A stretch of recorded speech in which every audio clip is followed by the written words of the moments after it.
You're listening to the NVus Alien Podcast with your host, Heather Woodward, an award-winning psychic, supernatural author, and lover of all things true crime. On this show, we're going to deep dive into topics that don't usually see the light of day. The spooky, the weird, the macabre, the paranormal, and of course, aliens.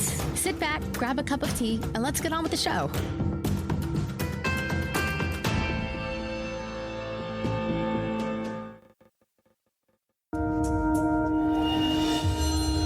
I'm just sitting here doom scrolling and listening to the NVus Alien Podcast, living my best paranormal obsessed life, when I remembered Heather does tarot readings.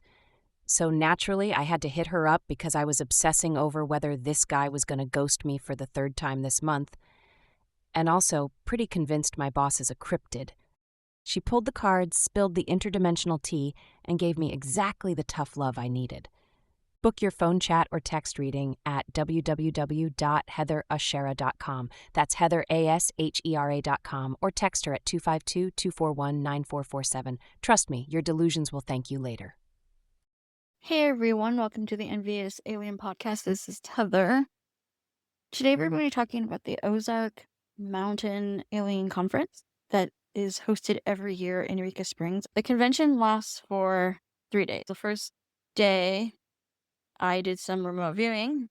The second day, I delved way hard into coincidences. And then day 3, I went to go see Terry Lovelace's talk. I also went to Devil's Den, of course, because I need to know how the fuck do you get abducted in a popular location where there's just like campgrounds everywhere. I don't know the answer to that. It all kinds of comes together, and it's about the journey, not so much about who was there. It's more about the experience, and I think that's what alien conventions should be about, or paranormal conventions. They should be about the experience, not just the people who are talking.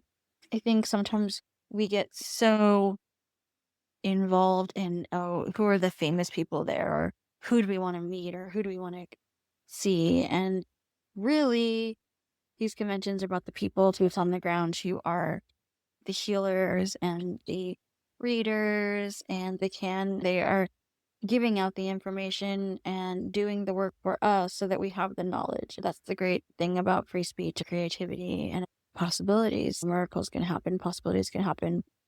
If you have a thirst for knowledge and you're curious, then you can go to places like these conventions and conferences, and you can gain that insight. If you've ever read Mirage Man or watched the movie Mirage Man, the book is so interesting. I read the audiobook, and I was a little bit confounded by it because I'm like, is this book the propaganda? Because that would be so meta, but who knows?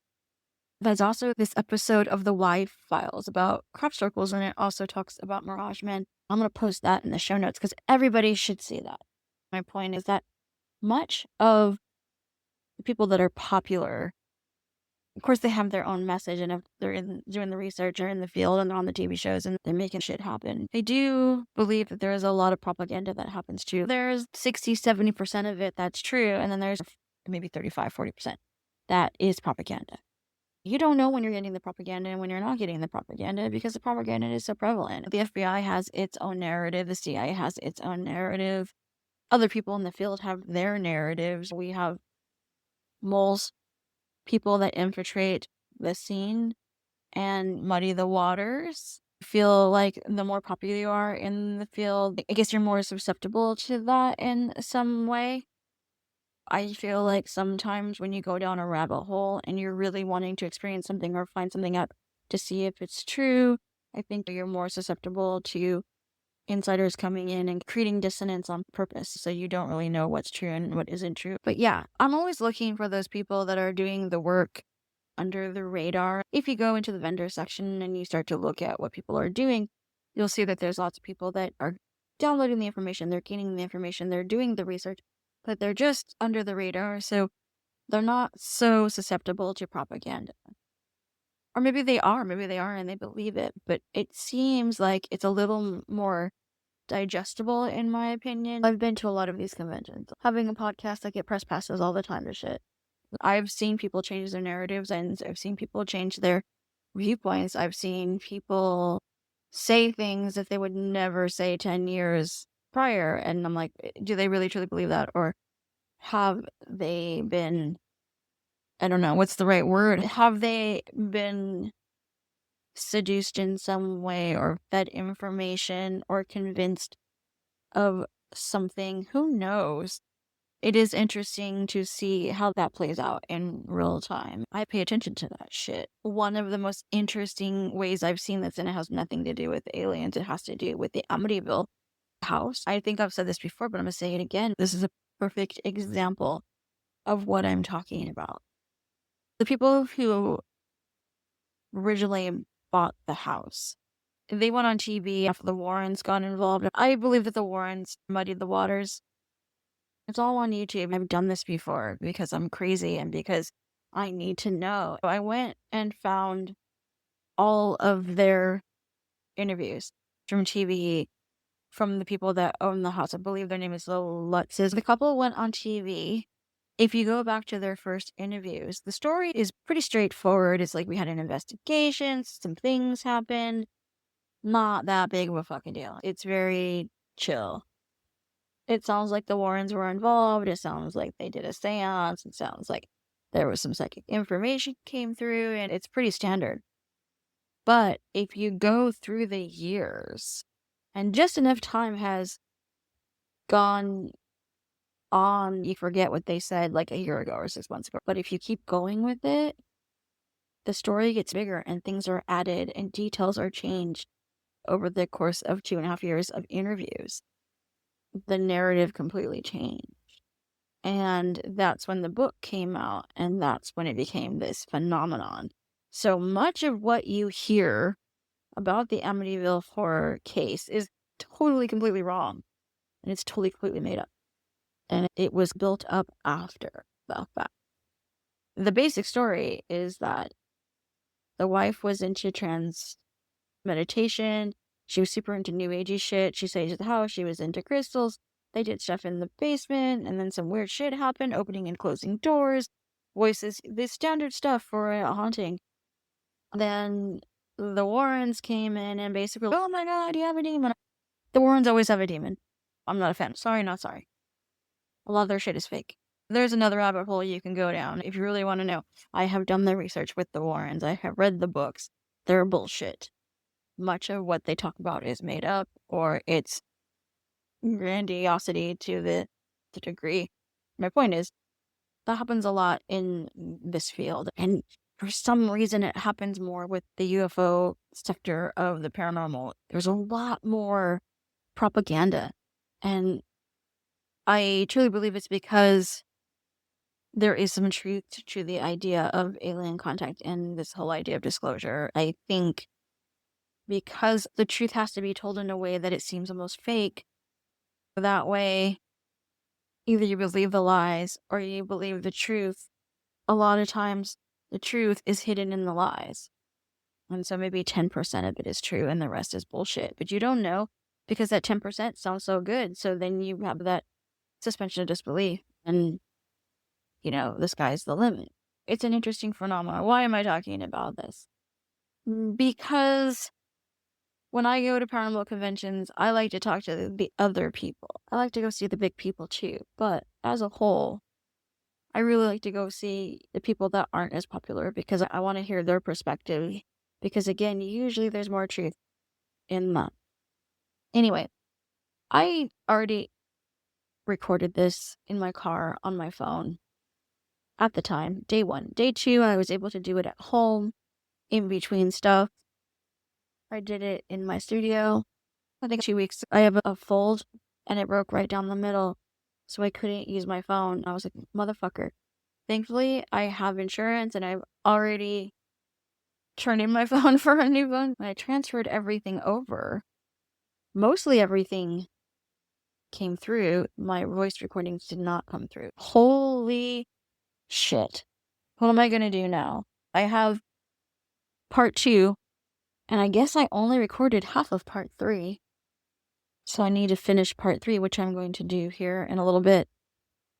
But I have no idea what I said in part 1. It's weird and coincidental that recording disappeared because something that happened this last weekend relates to what happened at the Ozark Mountain Conference. It is a little bit weird. A lot of times when I get visions or when I see things, they have dual meanings. It's never just one thing. I went to paranormal convention by Omega Paranormal, coincidentally, at the same place as the Ozark Mountain Conference. It's funny how this stuff works out. My mom was a vendor at that conference. I met someone who was doing work that related to a remote viewing exercise that I did at the Ozark Mountain Conference. I was like, worlds are colliding now. I'm in the same place, in the same room. Actually, and now that I think about it, I was near the same spot where I had the remote viewing exercise. This person is sitting here and I'm having a deja vu or like a holy shit, everything is coming together moment. I don't know what it means. Then I was like, okay, maybe that's why the recording disappeared, because I needed to add this new information and I needed to go in this direction instead of where I was going before. Anyway, moving on. Let's go into this conference. The Ozark Mountain UFO Conference happens every year. When COVID was hit and everything was closed down, they did it remotely. It was streamed online last. So this year I was excited because I got press passes for it. I always do it at the Best Western in Eureka Springs. They've done it for years. There's a convention center in the back of the Best Western, and it's pretty cool. If you don't know, it has to do with Dolores Cannon. She's the one that started it. It has to do with her publishing company, and it's been a staple in the area forever. Eureka Springs is just a weird fucking place. Water is everywhere. There's vortexes. The forest is crazy. People call it a spiritual mecca. The healing waters especially. And the water table underneath and the quartz and the trees, it gives off this crazy vibe. It's an intense place. If you go there, it's high up in the mountains. It's small. It's like Ojai in California, or Sedona. It's like Arkansas's Sedona. It's a great place for channeling because of all the weird psycho energy there. It will open up your wounds, force you to move into your shadow, force you to experience things. If you stay in that energy too long and you're not open to what it is doing for you, it can make you a little wonk. I'm not going to lie. It's a different kind of energy though, like where Sedona is like vortexes and it's very much about the liminal. Eureka Springs is too, but in a different way. It's more aliens, elementals, ley lines.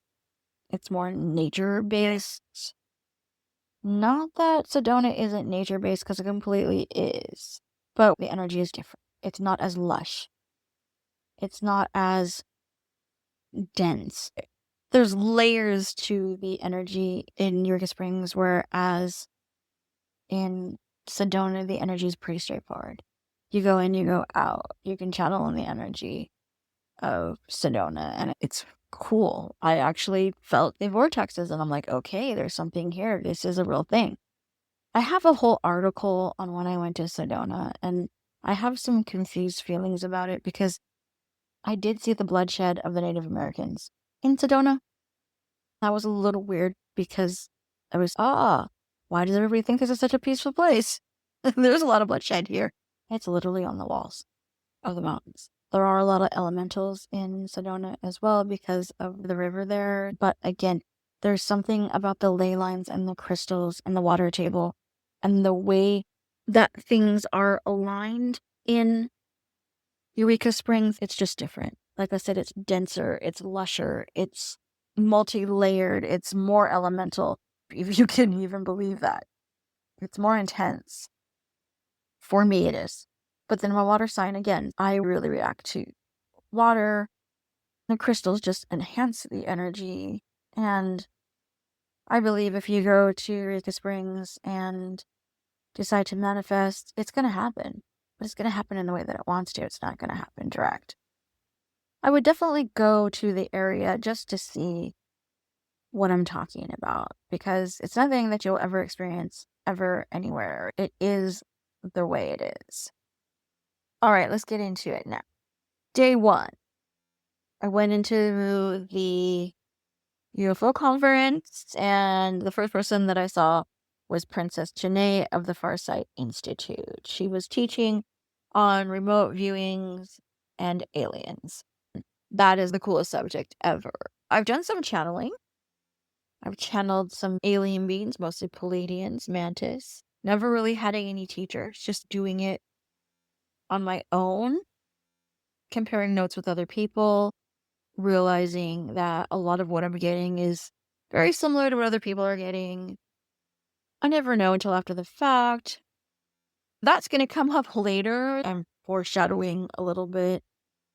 Most people say that when I read tarot, it seems more like channeling than it does just actually reading the cards. And I would say that's correct, because I'm channeling from source, or I'm channeling from higher something. I don't know. Universal consciousness is what I'd call it.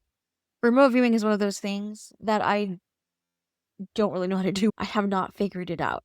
And that's why it's so intriguing to me, because tarot cards, boom, yes, got it. Channeling, got it. Aliens, cool.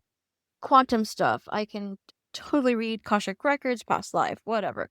Past, present, and future are running at the same time. So once you tap in, you're tapped in, and you can go anywhere you want. It's just like playing. You just move around. Now, remote viewing to me is different. It's a lot more concentrated. It's a lot more target oriented. That's what throws me off, I think, is because I'm more of a throw a wide net and see what comes in and then decipher it. I never get anything in chronological order. I get bits and pieces of things and I have to put it together. Or somebody else puts it together. Usually I get the strongest, most dominant energy, and then I move downward from there. It's like a funnel. But remote viewing is one of those things where it's very precise, it's very focused, and you have to stay very, I don't know what the right word is. I think technical. You have to stay technical. It's very logical brained. Princess Jena talked about SRV, which is scientific remote viewing. It's very similar to CRV, which is what we usually experience with remote viewing. It's very much about targets and ideograms, describing things, not seeing things, but describing them. This is with CRV and SRV. They're very similar. I looked at the coursework for SRV. It's actually free. It's on the farsight.org website. I'm looking at it right now, so I'm going to give you the path. But if you go to farsight.org and then you go to what is remote viewing, there is a link that talks about the training. And then from there, you go to this page. It's farsight.org/SRV/index.html. I'll put a link in the show notes. There are printed instructions. There's a template. There's describing target elements. There's a note taking place. And then there's targets. So you can totally practice all of it, which is super cool. It's like really awesome that they put all this stuff on their website. The person who started the Farsight Institute, his name is Courtney Brown. And he has a book on Amazon, and again, I'll put a link in the show notes, but it's called Remote Viewing, the Science and Theory of Non-Physical Perception.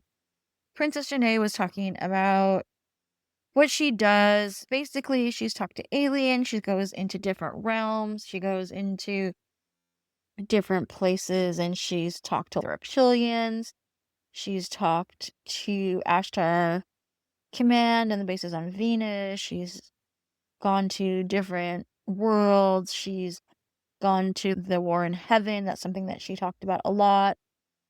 She's talked about Star Wars. She goes into these places and she never knows what the target is. She just goes in and then she describes the target, or she just describes what she sees. The reason why remote viewing gets me, partly, is because you don't get to describe the thing. Say you see a round ball.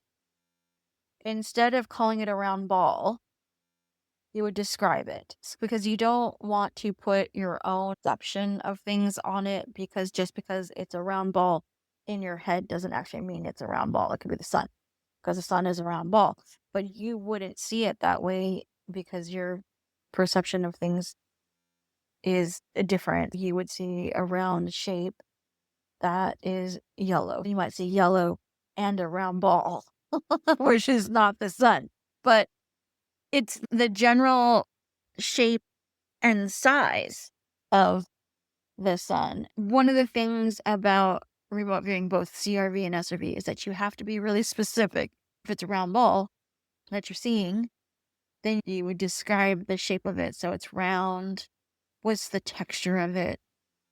It's smooth. It has a funny texture. It would feel like this if I put my hand on it. It might have a gas kind of texture, or you might see fog. Also, like the ideograms are certain keywords and phrases that mean things to you. So you can use those to trigger other things in your head that will help you with the target. Almost like another language, because you really have to take the idea of identifying something out of the picture. It's a different way of doing things that I'm just not used to. I'm so intuitive, and I've really studied or maybe just trained myself to use my own simple dictionary in the way that I interpret things. When I did take a CRV class, I did get the target. And when I did Princess Jena's, at the end of her talk, she did a small target exercise just to get you into the idea of what it would be like to do remote viewing. Strangely enough, what I got was accurate. I didn't get the target, not at all. However, in a weird kind of way, I might have gotten the target now that I'm thinking about it. And it makes sense in just a minute. I'm foreshadowing here. But now that I'm thinking about it, and now that I've put it all together, I did get the target in a very strange roundabout feature event way. Here we go down the rabbit hole. So basically what Princess Jena does is she teaches, and she teaches really well. She's great. And I think one of the main differences with the SRV and the CRV is that when we did the SRV, we did a meditation. And with controlled remote viewing, there is no meditation from what I remember. Never during any kind of remote viewing exercises that I've done or classes that I've done have we done any kind of going within or meditation or any kind of tapping into the cosmos. I think that's one of the main differences. But remote viewing has been used a lot. The government did all kinds of experiments in the 70s, 80s, and 90s, and probably still today. For going with the official messaging from the CIA, who was doing the experiments in the first place. It ended in the early 2000s. But I never believed the government, especially the CIA. I bet you they're still doing experiments now. They were doing a lot of ESP experiments in the late 90s, early 2000s. It was the thing.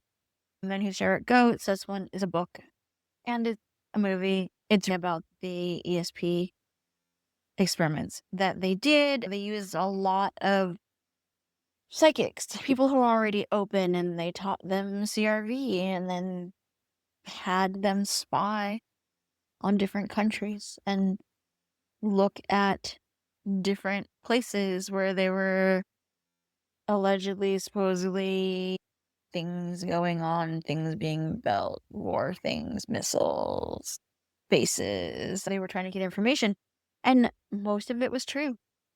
Psychic spying is a real thing, and it is very accurate.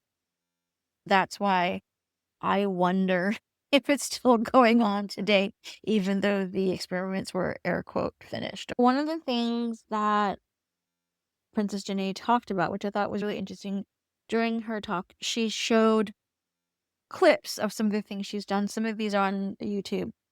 By the way, if you go to Farsight Institute's YouTube page. She's on there and she's doing all kinds of remote viewing, and you can see some of the things that she does. One of them is the base on Mars in April 2020. With the government experiments with CRV, they didn't know what they were looking at. They didn't know they were looking at Russian stuff. They didn't know they were looking at Chinese stuff.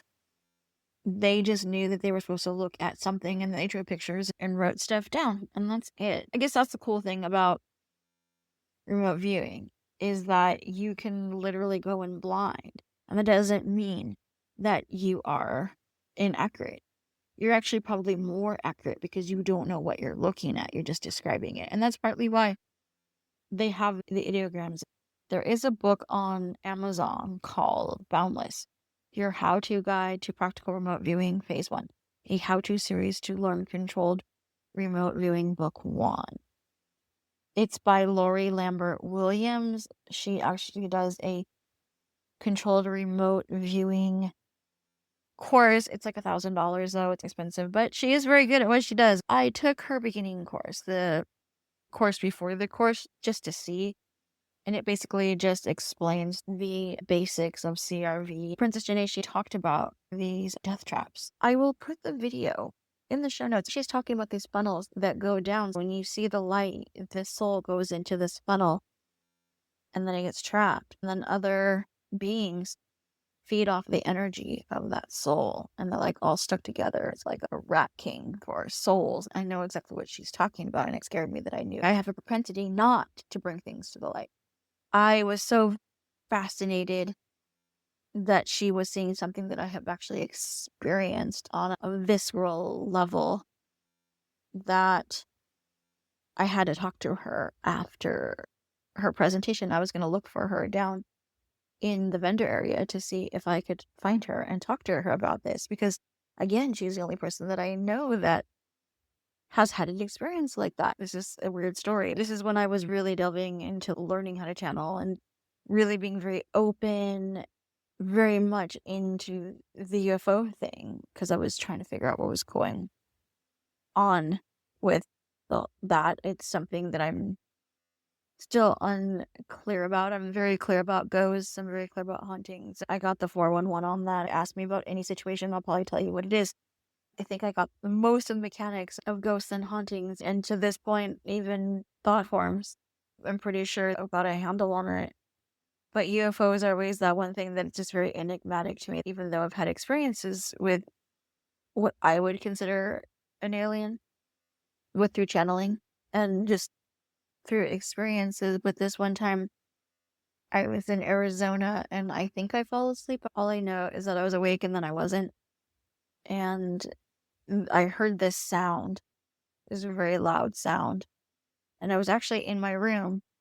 This is why it feels confusing, because I don't know if I was in a dream state or if I just fell asleep or what, but I saw everything very clearly. I was walking around in my room and there was a soft, cushy recliner chair that was in my room. All of a sudden it started to spin and I heard this metallic sound, a very weird whirling circular metallic sound. I was like, what the hell is going on?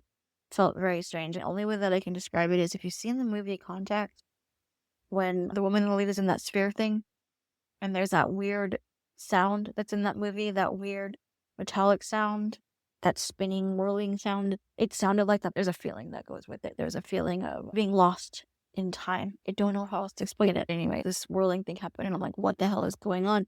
Because I'm standing in the middle of my room, and I can see everything very clearly, and it's very vivid. I don't know if I'm awake or asleep, honestly, because in that moment, I feel like it could be anything. And after the whirling sound, the floor breaks open. And I'm looking down at all of these souls, these lost souls, and they have these round heads and their mouths are gaping open. And they're screaming. Their hands are, or whatever, maybe their hands, I don't know, but they were light bodies and their hands came up. But there's not like physical hands. They're like energetic hands. And I've seen this once before in channeling where I went into another dimension and there was all of these hands coming out from somewhere like the floor or something, but they're screaming they want to get out of this place. And they're screaming at me to help them. And I'm like, I don't know what this is. I'm so afraid right now. I'm panicking because I'm like, why is my floor opening up and what the fuck are these things? And then one of them grabs me. And I don't think they were trying to drag me in. I think they were trying to be pulled out. I think they were trying to get me to help them, or maybe they saw an ability in me that I didn't know that I had at the time. I was still trying to find some confidence in myself to even admit that maybe I did have abilities at all. I probably would have handled it differently now. Okay, that's not an invitation, universe, for it to happen again. I'm putting that out there. Anyway, they grabbed me and I'm trying to pull myself out and I'm freaking out and I'm screaming, help. My roommate at the time was very much into the Palladian. He was very psychic and he was very open. He used to meditate a lot. I guess I was sleeping, screaming for him. And in this dream state or in this alternate state, whatever happened, he pulled me out. And I used him as a grounding force. Then I woke up. It was 7 a.m. I fell asleep at 9 o'clock. So 10 hours had gone by. I was so confused because I don't remember falling asleep. If I fell asleep, I'm looking around. Everything is where it's supposed to be. But I was literally in this room when I was awake and this thing happened. And it was so vivid. And what the hell is going on? My roommate at the time comes into my room and he goes, what happened? I'm like, what do you mean what happened? I was in meditation in my room and I heard you scream. What do you mean? He's like, I didn't scream out loud. I heard you in my head. I heard you say my name a bunch of times in my head. And so I went to you mentally and I pulled you out from someone. And I'm like, how the fuck do you know that? He's like, I couldn't see where you were, but I heard you in the screaming and I pulled you out. It was just a really weird thing. So I explained it to him and he's, holy shit, yeah, I heard you. That's why I came over here. Why am I telling you the story? Because later on we were talking about it and we were having a conversation about it. And I was like, yeah, these are lost souls. I really feel like I saw a pit of lost souls and they couldn't get out and they were trying to figure out and that kind of all stuck together. So when I'm in this remote viewing thing, 13 years later, Princess Jena is talking about death traps. And I'm like, yeah, I know what she's talking about. I've literally seen this place. Isn't that interesting? This curiosity, this need to talk to her is what motivated me to move on to the next step. This is where it just gets weirder. We do this remote viewing exercise, and of course, I'm terrible at it. I'm not thinking too highly of myself. She tells the group that we need to focus on her, and she's going to show us the target. I'm like, cool, I'll focus on you. Easier for me. I read people for a living. This is great. This would be better than actually looking at the target because I don't know what the target is, and I'm terrible at target. But I can read people for sure.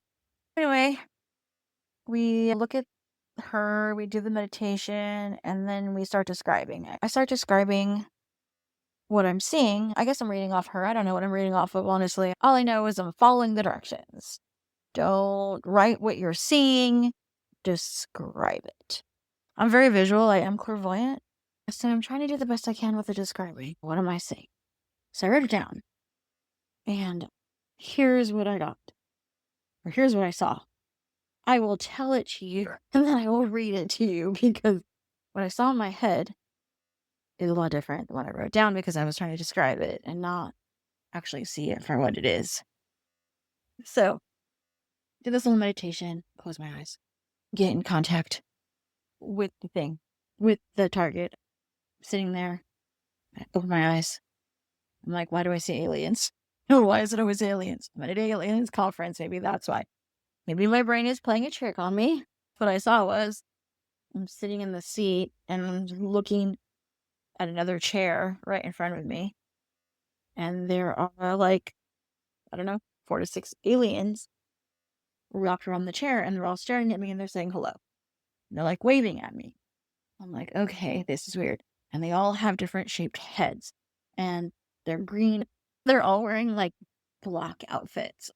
It totally made me think of in the cantina in the first Star Wars, where Luke Skywalker talks to Obi-Wan Kenobi, and then there's that whole situation with the can being cut off, and then they meet Han Solo.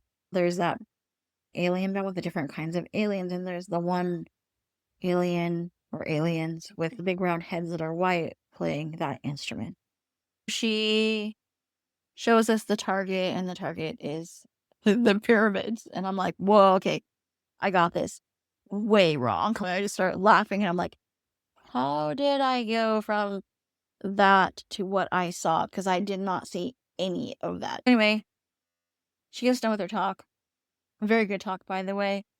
I would totally tell you to go and work with her or check out the Farsight Institute. At least check out some of the stuff she does. Some of it's a little off, but hey, you know what?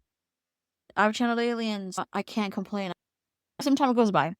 I go downstairs. Downstairs in the basement is where they put all the vendors. She has a table down there, and I don't see her at her table. I'm like, okay, I have to talk to her and ask her, why the hell did I get this so wrong?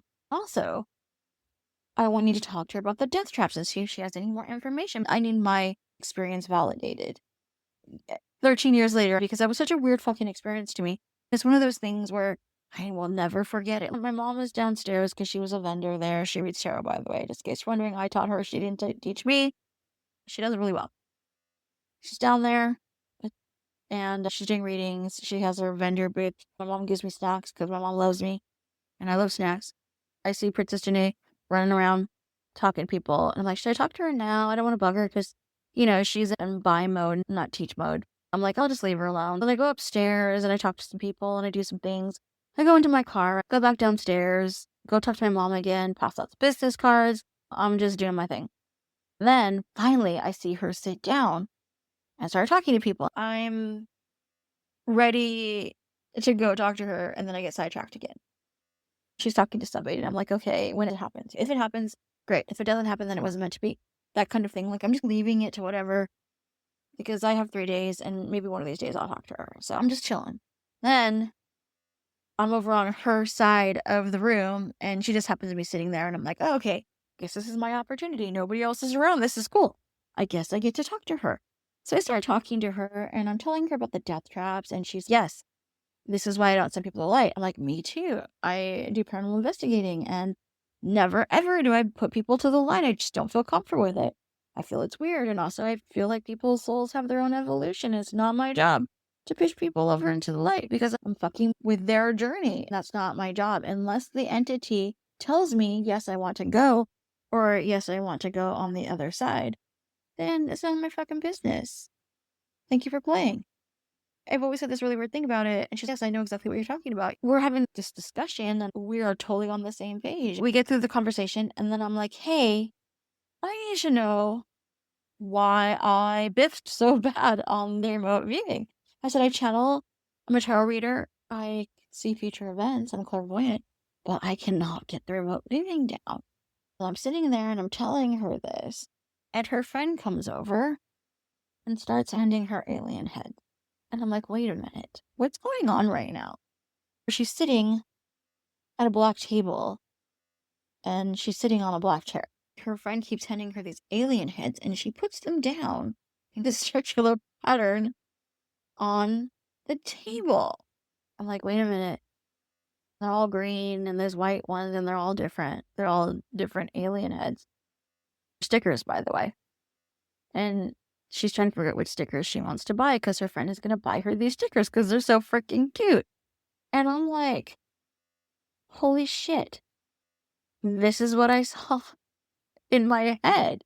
Except I saw them as tall figures around the chair. I said, the reason why I didn't see the target is because I saw a future event.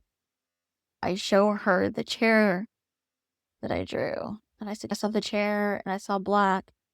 You're seeing the black table. Look what I wrote down. She's here writing about alien heads. And she looks down and she's, oh, that's really funny. You saw me sitting in the chair? I said, no, I just saw the chair. She said, that's interesting. I told you to focus on me. I'm like, yeah, I know. So you saw the chair because you're focusing on me and I'm sitting in the chair. And I'm like, yes. And you saw the alien head. Yes. I was supposed to talk to you today. You saw me talking to you instead of seeing the target. And I said, yes. She goes, that's really interesting. I've never had anybody do that before. I said, he told me to focus on you. And I wanted to talk to you about the death traps and that YouTube video that you posted. So that's what I was thinking about. I was like, I'm thinking that I have to go talk to her. So instead of seeing the target, I saw the future event because he told me to focus on you. And I'm very literal, apparently. And she shows her friend, she says what she did. She predicted a future event instead of the target. And her friend starts laughing. And I'm like, okay, this is just the most random and weird thing ever. I was thinking about it and I'm like, do you know how many things had to happen in order for me to sit there and talk to her? Because my first inclination was to go talk to her while she was being a shopper. I'm like, no. And then my inclination was to talk to her later, but then she wasn't there. And then I went upstairs and I went downstairs and I talked to people and I meandered and there was a good 2 hours between my intention to talk to her and when it actually happened. But like all of these things had to happen in order for me to talk to her at that particular time where she was picking up alien heads. And I was like, this is the most random fucking weird thing ever. Oh, it gets weirder. There's a callback a month later when I went to this paranormal conference in Eureka Springs in the Best Western. I'll explain that in just a minute, but we have to go back. In the second audio, I start talking about Ben Hansen. Ben Hansen is there and he's not a keynote speaker, but he's one of the main speakers there. I think I explained it in the second audio, so I'm not going to go delve too deeply into it. But anyway, he's been on a lot of TV shows that you have seen and he's worked for the FBI. He's really tall. So in the first audio that got lost, I went on this whole tangent about Ben Hansen because I have seen him on a lot of shows. I think he's very interesting, but he's very dry too. Everybody was there to go see him and everybody was there to supplicate at his feet, basically, because people get really weird about people on TV. I don't really care. I'm here to see the people that are more boots on the ground, that don't have any kind of sway with the government and propaganda. I imagine that Ben Hansen, being an FBI agent, probably has been questioned or probably has been thrown some bones when it comes to propaganda. I would not be surprised. And something I should have asked him, but I didn't. I have a weird thing with Ben Hansen because of a situation with Hopkinsville, the goblins, and this episode of UFO Witness. I'm all on this Ben Hansen tangent, and then what happens? I actually run into Ben Hansen and ask him about the Hopkinsville situation, which is really weird because it's almost like in that moment, as I'm audio recording my initial impressions and thinking about things in my car, it's almost like I'm manifesting a conversation with Ben Hansen. The whole weekend was like that. It was just really weird. I get out of my car. I go and take some pictures of some healing springs for my book because I was on deadline at that time. I needed to get some information and there was like an hour between the end of the conference and the meet and greet. And I was not a meet and greet. It was like more like a go have drinks with the people in the conference. And I'm like, okay, I didn't have any friends. I don't know anybody. I'm just going to go and be a loser and hang out and look awkward. I'm just going to do it. I need to get out of my comfort zone. I need to do things that make me feel uncomfortable. I went and took my pictures, did my book stuff, and I came back. And then I started talking to Ben Hansen. Like I said, it was a very weird thing. I'm very horribly awkward when it comes to social situations. It was like a full circle moment where I'm talking to Ben Hansen about the Hopkinsville goblins. This will be explained in part 2, so make sure you listen because I'm foreshadowing, and it's a very interesting dynamic that happens there. Now we're going to forward about a month later. Last weekend, I go to this paranormal conference, same place. My mom is a vendor there again. It's a smaller one, so we don't have the downstairs. We just have the big room where all of the speakers did their presentations for the Ozark Mountain UFO Conference. I'm interested in this guy that's there because he does CE5. He does this whole global CE5 project. And I'm like, okay, bro, I'm going to talk to you. I sit there for an hour and I talk to him and I tell him about all of my crazy channelings. He's just staring at me. I'm like, okay. And he goes, I've heard everything you've said from other people. What do you mean? He's, yeah, there's a lot of channelers right now that are telling the same information as you. He showed me some emails of some people that are in his group that are channeling some of the same stuff. And I'm like, yeah, I know exactly what this is. I have this little exercise I would like you to do, a little bit of homework if you're interested. And I'm like, sure. He's like, I need you to channel one of the Pleiadians and ask him if he'll talk to me. And I'm like, sure. So he gave me some directions and I'm like, okay, I'm going to do it. I'll try it out. I'm looking behind him and he has this picture. Behind him are a chair and 3 aliens around this chair. What's going on here? Talking to this dude about aliens. They're wearing these kind of like bobbly heads. I don't know, like the Star Wars Cantina heads. This is a black and white drawing though, so there's no color, but they're wearing like spacesuits that are like monochromatic. They're like not turtlenecks, but cut off at the neck. There's 3 of them. There's not 4 to 6 of them like I saw in my target vision thing from the remote viewing. But they're definitely in a semicircle, and they're definitely staring at me in this welcoming way. I tell him, I've seen that. He goes, oh, those are the Arcturians. I'm like, those are the Arcturians? Yeah, we talk to the Arcturians a lot. And I'm like, let me tell you a story. I told him the story about what happened with Princess Jena and the remote viewing, and then I show him the drawing. And I explain it to him. He takes a picture of it. And he's, yeah, okay, that's the chair. That night, I couldn't get my shit together to do the meditation. I was just overly tired and things were happening and I was trying to do all these things. And then in the morning, I'm like, okay, I'll get up an hour early and I'll do some kind of meditation. But I did shaman drumming meditation because I'm really good at binaural beats and it puts me in the place.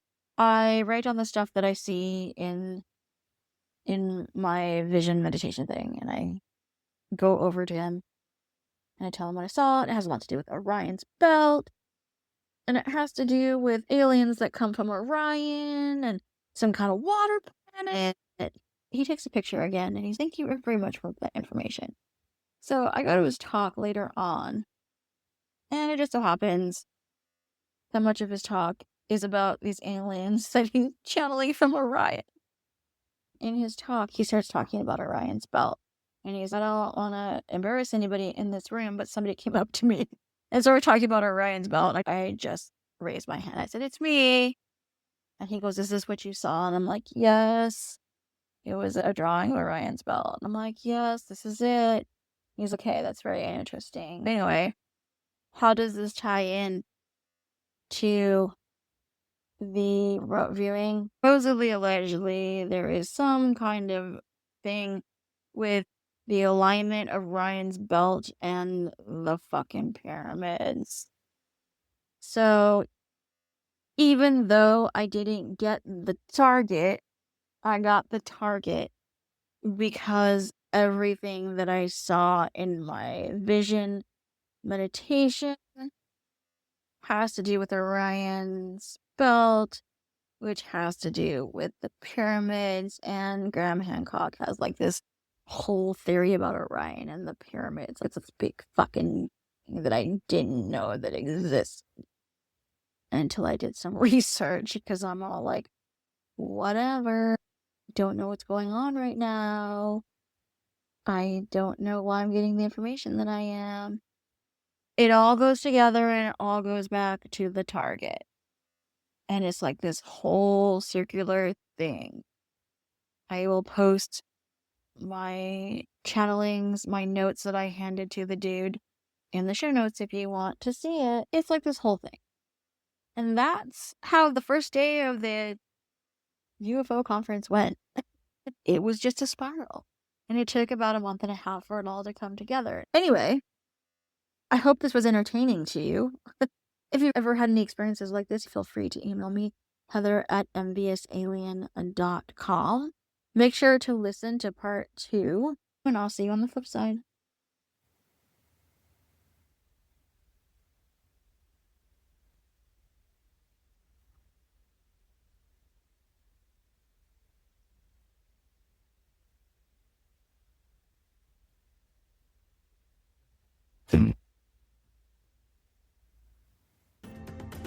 Thank you for listening to the NVus Alien Podcast.